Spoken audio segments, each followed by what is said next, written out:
If you are thinking about starting your own service business where you have to drive to where your clients are, then that's going to cost you extra time. And as we all know, time is money. But a lot of clients don't like to pay for that. Welcome back to the Security Bros. I'm Ken.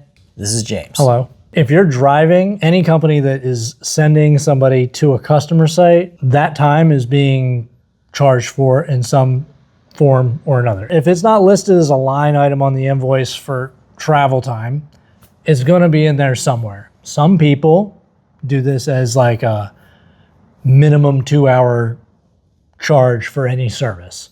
This helps cover the cost of travel because sometimes maybe the guy's only on site for 15 minutes fixing your air conditioner and maybe he drove for 30 minutes to get there. So that's one way a lot of companies are going to cover travel time. The other alternative is just charging for the time spent traveling to the site plus the time on site. Some customers aren't going to want to pay for the travel time because they feel like they shouldn't have to pay for the time that the technician is or the employee of whatever business, service business you have is not at their location. Well, if you're not going to charge for the travel time, then you would have to charge significantly more for the on-site time.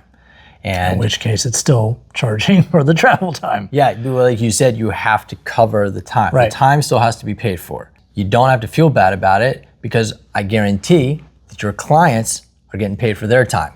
That's the irony when people say, I don't want to pay you for your time, but it's like, you get paid for yours, right? Maybe if you know your service area and you know on average in a year how much time you spend driving, you could take that and build it into your on-site time.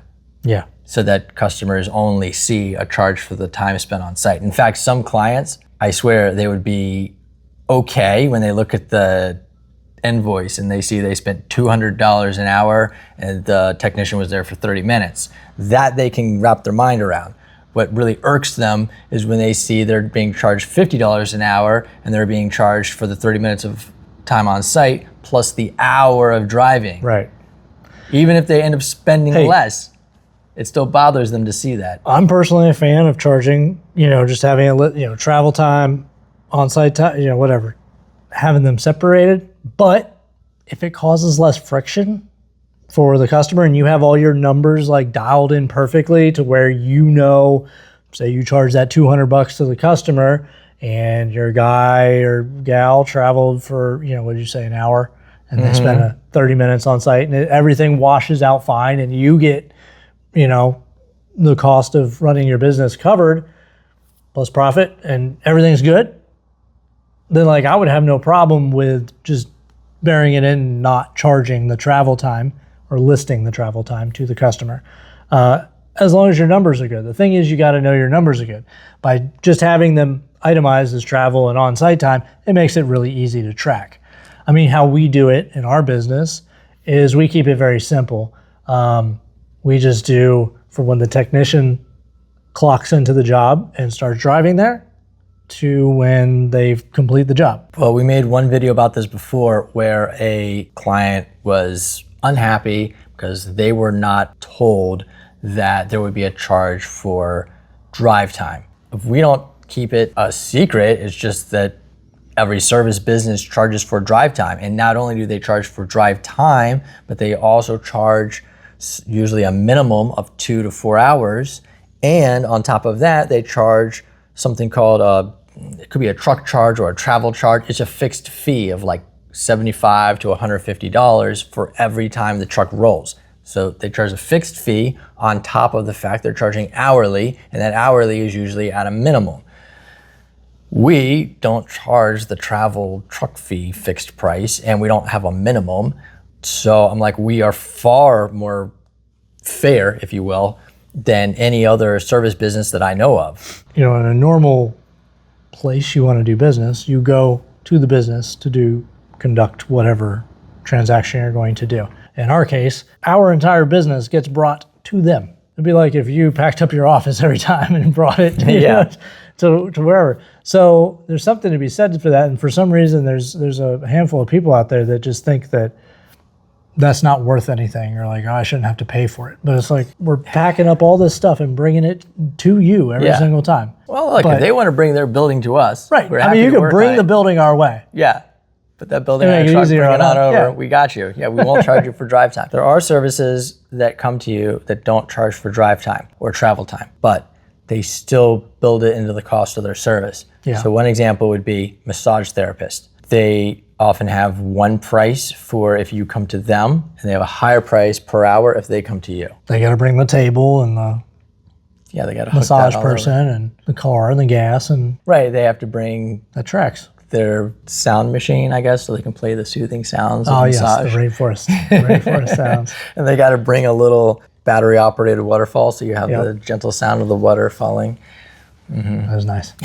I'm not at the level of getting at-home massages yet. Oh, you'll get there. You know, typically you drive to work, you're not getting paid for that. When you go into the building, you clock in and you start getting paid in a normal job. We all get that. In the service world, it's a little different because usually, you know, technicians in our field, it's technicians, they usually get paid from the time they leave their house till the time they're done for the day. And that's because their office is their truck. A lot of companies will they might say, Well, they'll say from the time you leave your house to the time you leave your last job, or they'll do something like, we won't pay for the first number of miles, which can be bullshit because of traffic. Yep. Because you have so much traffic, and if they say we don't pay for the first 50 miles, you're like, man, I was sitting in traffic for the first 50 miles for 2 hours of traffic.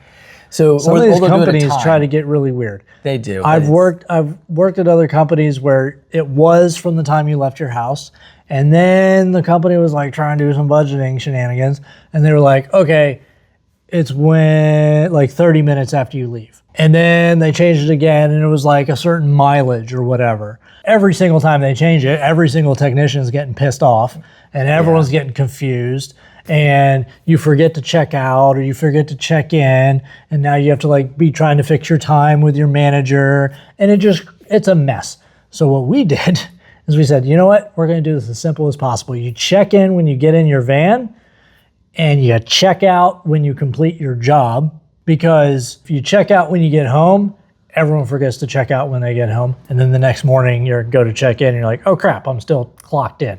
With corporate clients, a lot of times they like to have these SLAs, these service agreements, where they say we won't pay for more than a certain amount of drive time. Like I said, a lot of clients don't want to pay for that. And the reason for that is that service companies can get greedy or just lazy. And because they're lazy, they just grab the first technician that seems to be available, and instead of looking at the closest technician, they look at the first technician available right now, as opposed to the technician that might be available in 30 minutes. Right, because if they took the service technician that was really close to the client, they might not be available now, but they might be available in 30 minutes, and when they're done with the current thing they're working on, they could pop over to that client, and that client would pay for like 5 minutes of travel. But what they do is they say who's available now, and that's the extent of their research, and that next person available might be 2 hours away, and now the client is paying for 2 hours of travel when they could have just paid for 5 minutes of travel. And corporate clients, because they have a lot of locations and they pay for a lot of service, it saves them a lot of money to say, you can, like, we'll only pay for 30 minutes of travel per like service job. But yeah, residential, you could probably just do a 2 hour minimum. It's okay to charge it. Everybody does. They make it up somewhere. Even with the corporate stuff, you can't work for free, so you got to make it up somewhere. Sometimes these service companies make it up by being more efficient, so they will specifically hire technicians that are strategically located. That is very true. So in Maryland, it's a very wide state. It's not really big, but it's super wide. It takes you like 8 hours to drive across it. It's not very tall, but it's like really wide. And except on this side, it like dips way down for some reason. Right, so they would stick one technician, we call it the Eastern Shore. It's like a section of Maryland all to itself. It's like way out, hours away. They'd stick one way out there in the boonies, out of nowhere. And they always have to have one. And if that guy went to a different company or moved, they'd have to get another person. Like, they just had to get more efficient, which of course they don't do if the client's fine with paying for all the drive time. So I guess the thesis here is you have to charge for drive time. Okay. It just it's up to you on how you want to lay it out to the customer. Okay, I get that. Here's the thing. If you like laying it out to the customer, why don't you go ahead and like this video so we know and share it so your customer knows. Bye.